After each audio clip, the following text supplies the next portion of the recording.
Alright, well this is my Greenteeth sharpening rig that I got set up here. If you can see it. It's all temporary because I use the drill press for other stuff and the grinder wheel. But I fire it up.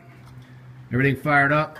When I come down, I hook in about 2 pounds of teeth in a little paint bucket. And that seems to do the trick. I'll go ahead and show you real quick.